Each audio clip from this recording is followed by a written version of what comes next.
Hoy vamos a realizar un análisis artístico acerca del políptico del Cordero Místico, que bueno, también se le conoce como Adoración del Cordero Místico. Esta es una de las obras más importantes y revolucionarias del arte occidental y fue realizada por los hermanos Van Eyck, aunque en realidad no se sabe quién de los dos la hizo. Se dice que está realizada por los dos para que no, digamos, desemboquemos en cualquier error o ninguna confusión. Bueno, esta obra fue terminada en 1432, que estaba en plena mitad del siglo XV, y este fue un momento de gran prosperidad para, digamos, todo lo que vendría a ser Países Bajos y todos estos centros comerciales más ricos de Europa, debido a la industria textil, por lo que supuso, digamos, un auge para todo este tipo de arte. Bueno, este arte en concreto, y los hermanos Van Eyck que pertenecen a la escuela flamenca, es un arte gótico. ¿Qué pasa? Que dentro del arte gótico está esta escuela flamenca, que es un arte burgués. Y claro, ¿qué sucede? Que todos los autores de esta escuela flamenca se encuentran en un periodo de transición entre lo que sería la pintura gótica y la pintura del Renacimiento. ¿Qué significa esto? Que todas estas obras van a tener, digamos, características principales del gótico que ya conocemos y que vamos a mencionar más adelante, pero ya empezamos a ver unas pequeñas pinceladas de lo que veremos unos años más tarde en el Renacimiento. Bueno, esta obra es un gran retablo que está compuesto por 12 paneles pintados al óleo, que es una técnica, digamos, ya que se empezaba a ver muy común y que gustaba mucho durante el arte gótico, y que Jan van Eyck, digamos, perfeccionó y llevó a un nivel de detallismo, la verdad, increíble. Cuando el políptico está cerrado, nos muestra, digamos, unas principales escenas de la Anunciación, escenas religiosas, y abajo también podemos ver que aparecen los dos burgueses que pagaron por la obra, y estos dos burgueses que básicamente les gustaba representarse ahí porque ya que decían, he pagado yo por esto, muéstrame. Pero ya una vez abierto es cuando, digamos, verdaderamente podemos llegar a ver lo que vendría a ser este arte gótico y podemos llegar a ver el verdadero detallismo de los hermanos Van Eyck.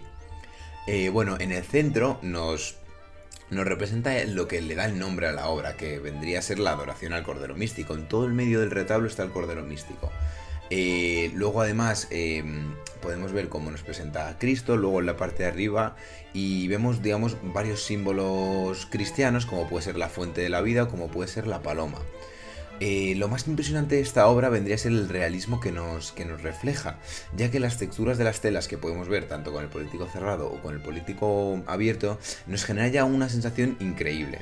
Después además las joyas que aparecen a lo largo de todo el retablo nos muestran una especie de reflejo que no se llega a conseguir mucho, pero ya podemos empezar a ver como distintos tipos de claros oscuros, como distintos tipos de iluminación que los hermanos Van Eyck llegan a lograr muy muy bien. Además, la vegetación está muy, muy bien cuidada, la expresión de los rostros es claramente representa el dominio técnico que tenían los hermanos Van Eyck, y todas estas figuras están cargadas de una especie de significado teológico hacia Dios, y tienen un detalle simbólico increíblemente profundo. Luego lo vamos a ir analizando todo por parte y lo vamos a ir explicando. Antes de empezar con el análisis en sí de la obra, me gustaría recordar un poco las características principales que tenían las obras de esta escuela flamenca. Bueno, para empezar, sobre todo lo que más les gustaba representar era escenas religiosas. Aquí en este caso no hace falta ni abrir el políptico para ya ver aquí dos ángeles en todo el medio, en estas dos hornacinas principales, y ya nos damos cuenta de que va a representar una escena religiosa. Después, sobre todo, y en la parte de abajo aquí se ve muy muy bien, el conocido como detallismo. Es decir, aquí los autores les gustaba mucho hacer pequeños detalles, hacer sombras, y sobre todo lo que utilizaban era obras más grandes para poder afinar así mucho más los detalles que hacían y que quedara una obra muchísimo más bonita. Después también podemos ver cómo se individualizaban las figuras, y en este caso en hornacinas. Aquí lo que nos representa es que, digamos, que cada marco que hay se ve representado por una sola figura y sería como su especie de hornacina en pintura, ¿vale? Además, sobre todo se pintaba en retablos y se utilizaba lo que se conoce como el óleo sobre madera, porque claro, el retablo al final es madera y no es lo mismo como que pintar en papel, y utilizaban esta técnica para pintar frescos. También aquí abajo podemos ver que eran pinturas burguesas, y aquí estos dos señores de los que vamos a hablar un poco más adelante son, digamos, los pagadores, es decir, las personas que han pagado para que, digamos, para mantener esta obra y que se pueda hacer. Y después, finalmente, lo que se hacía también era mantener una luz uniforme. Aquí en todo el medio de la obra ya podemos ver como aquí crean algún tipo de vano, una ventana para crear luz. Y aquí hay otra atrás y se puede ver que la luz es menor. Pero como toda la luz que ilumina el retablo viene desde donde nosotros estamos viendo, todo se ilumina por igual. Y lo que no se ve al final es la parte de atrás, pero como en la parte de atrás no hay nada, no se queda nada sin ver. Es decir, la luz que ilumina a todas las figuras del cuadro es uniforme. He decidido dividir el análisis de esta obra entre políptico abierto y políptico cerrado. Voy a comenzar con el políptico cerrado porque sería en realidad lo primero que se ve, ¿no? Es decir, tú lo ves el políptico cerrado y ya luego lo abres y ves todo lo demás.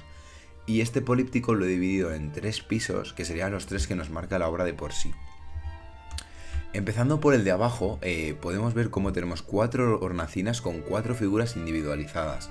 Las 2 del medio representarían a 2 santos y es cierto que están representados como esculturas, no como personas en sí. Después en los laterales representamos a los pagadores que hemos hablado antes y esto se debe a que este tipo de obras, al pertenecer a la escuela flamenca, que es un arte burgués, pues también se buscaba también obras creadas con dinero, ¿no? Y con un presupuesto importante. Entonces la gente que pagaba para sustentar estas obras también le gustaba que se les representara, es decir, esto lo he pagado yo, quiero verme aquí. Y por eso se les representa también como arrodillados o rezando muchas veces a santos o a figuras importantes de la Biblia para representar que en realidad no son nadie, pero sí que han pagado para hacer la obra en sí. Y después en la parte de arriba de todas estas figuras, en las hornacinas, podemos ver la representación de las tracerías góticas para, digamos, representar esta arquitectura del momento también un poco en la pintura, que esto era algo que gustaba mucho y que ayudaba también a vender las obras. Subiendo a la parte del medio podemos ver 4 hornacinas, pero sí que es verdad que solo vemos 2 figuras y que están en los laterales. Estas 2 figuras son por la parte izquierda el Arcángel San Gabriel y en la parte derecha la Virgen María. El centro lo han dejado vacío para intentar generar un poco de profundidad y también esta ventana ayuda mucho, dejándola abierta y que se vea a la calle. Lo que pasa que sí es cierto que como tampoco hay un punto de fuga, la perspectiva no se llega a completar y hay una profundidad, digamos, no muy real.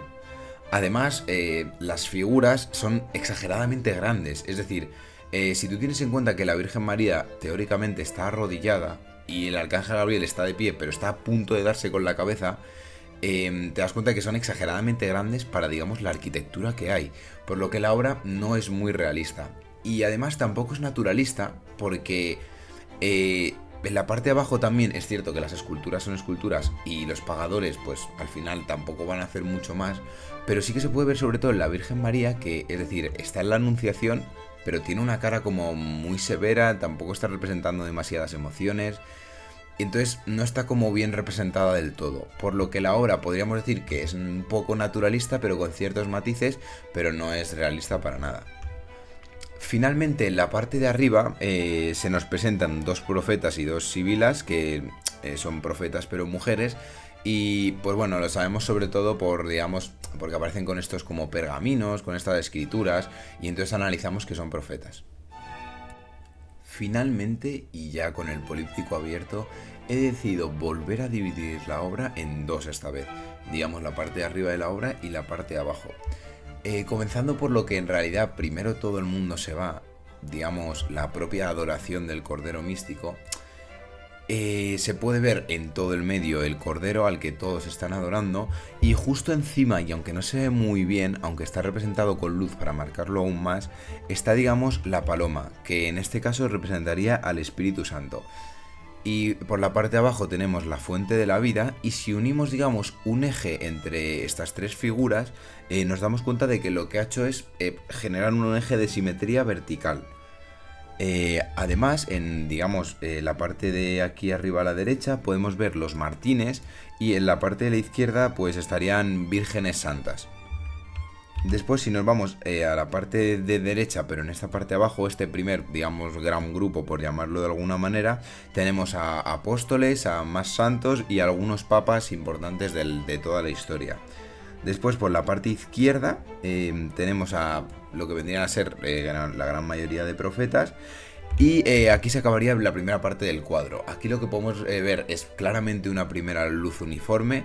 Podemos ver un fondo un poco acartonado, podríamos decir, en esta parte de arriba.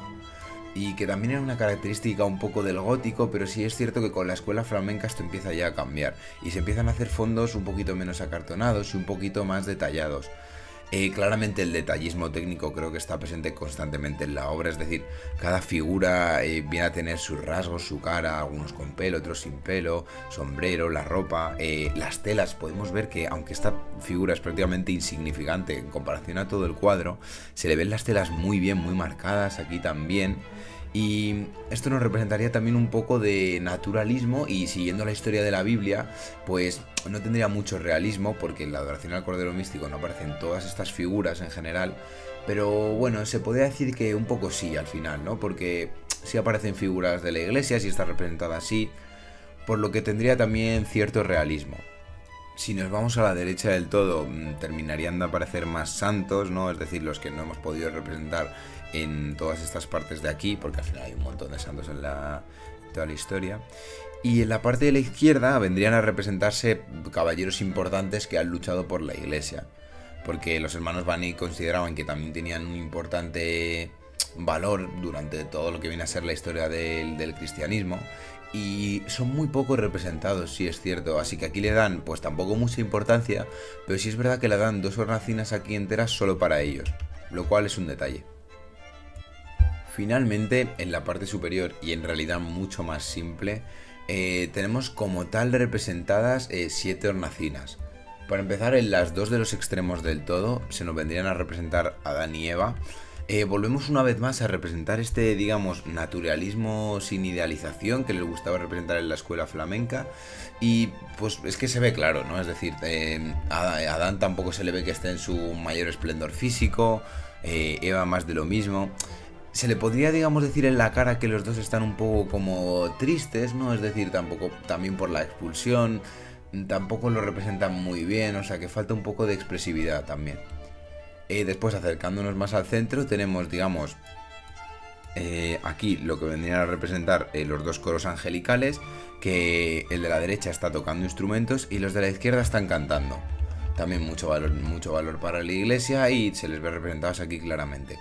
Finalmente, en el centro, aunque divididos los 3 por 3 hornacinas, tendríamos representados a Dios, obviamente en todo el medio, a la derecha San Juan y a la izquierda la Virgen. Podemos ver cómo cada uno tiene su respectiva aureola representada, podemos ver a Dios en señal de bendición, y falta otra vez un poco lo mismo, ¿no? Falta expresividad, por lo que digamos que el naturalismo tampoco se llega a completar, el realismo un poco más de lo mismo. Ahora sí, habiendo terminado este análisis artístico, me gustaría recalcar que el Políptico del Cordero Místico, junto con otras obras de la escuela flamenca como son, por ejemplo, El Descendimiento o El Matrimonio Arnolfini, son obras clave que nos marcan un fin del arte medieval hacia un nuevo evolucionismo con el Renacimiento.